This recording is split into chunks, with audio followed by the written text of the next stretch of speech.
Paulo Costa was the most drug-tested UFC athlete of 2023. Does that surprise you? Now, I don't want to make a big to-do about nothing. So I would like to have your grace. I would like to make my thought, and I would like to admit up front that I'm digging a little bit here. But for an USADA drug test, this has been rumored to cost $44,000.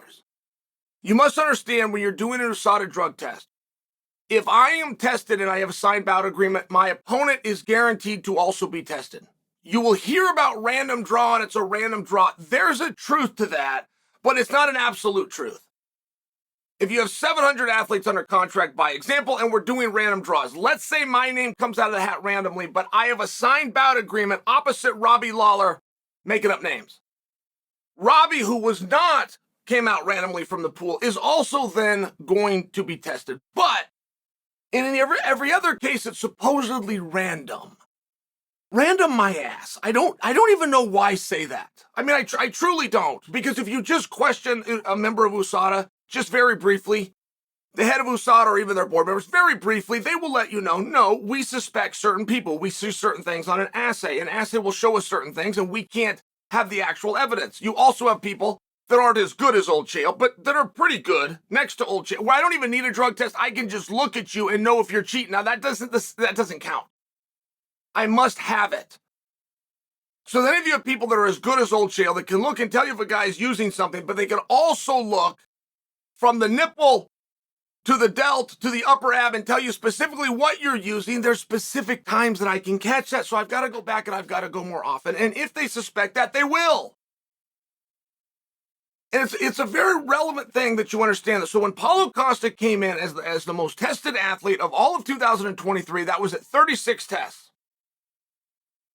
Now, 36 tests divided by 12, the number of months. Like, nobody knows what that is, but that's about 3 tests a month. And nobody knows how many weeks go into a month, but there's a rumor that there's 4. So if you have 3 a month and you get tested on a guy 3 times with 4 weeks in a month, you're kind of almost testing him every week. Can we agree on that? Okay. That is the most tested athlete of 2023, and he came in at 36 tests. Okay? That's an athlete who never once fought in 2023. I find that to be interesting. At $44,000 per test times 36 equals competitions 0.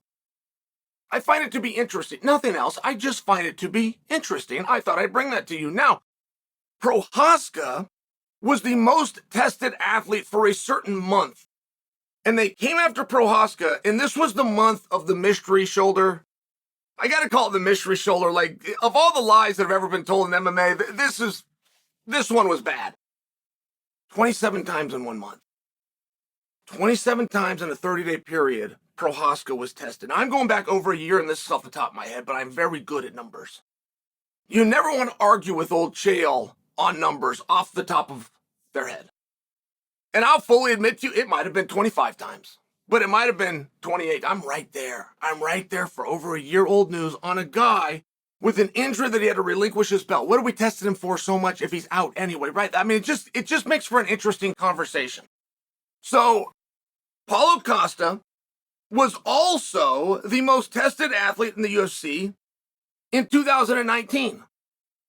And I got to go all the way back to 2019 because that's the last time that Paulo Costa had a full schedule, meaning 3 times per year. Now, if somebody is tested, their name came out randomly, or they're tested because their opponent's name came out randomly, and once you have a bout agreement, they both are to be tested. Outside of that, when you're tested like, say, Prochazka of 27 times in a 30-day period, it is because USADA believes we've got something. Now, for Prochazka specifically, they believed that they had Epogen.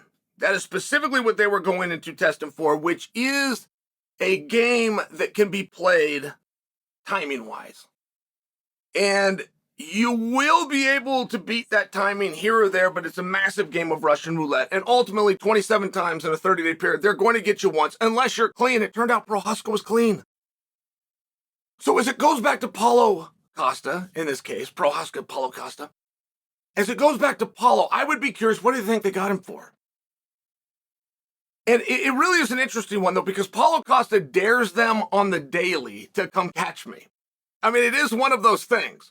He walks around, he's got the athletic tape, he's got the secret juice. I mean, he flaunts this in front of them on a daily basis. The problem is he's not taking anything. And there's a few ways to know. And, I mean, they're circumstantial at best. But if you don't have the test, everything is circumstantial. The day I met Paulo Costa, he came through the curtain on the set of The Ultimate Fighter 3, and when he goes to get into the ring, Vanderlei Silva, who's a coach, and I'm a coach, we both get a one sheet put in front of us. And on everybody, he listed all their accomplishments and everything they've done. And this guy beat in Jungle Fight 5 times, and he's a black belt under Cesar Gracie, and I mean, we go on and on. Paulo Costa said Paulo Costa, and it said weightlifter. That was all that it said. And the weight class for that was 185 pounds, and he was broke. I mean, one thing about the guys that can cheat a test and beat it that they will all have in common is money. Now, whether that's them, whether that's dad, whether that's 1 degree separated, but they will have money or have access to somebody with money. And there was nobody, even in Brazil, that was going to throw a bunch of money in a chemist behind a dude that had weightlifted, was a full-grown adult, and thought he was going to go into MMA. Point is, he's clean. Paulo was clean. He looked great back then. He was at 185 pounds. He was a boy. He was 23, 24 years old. Now he's 33, 34 years old. He weighs the same thing now as he weighed then. You guys can relate. Your own lives work that way. Do any of you weigh the same thing now that you weighed a decade ago?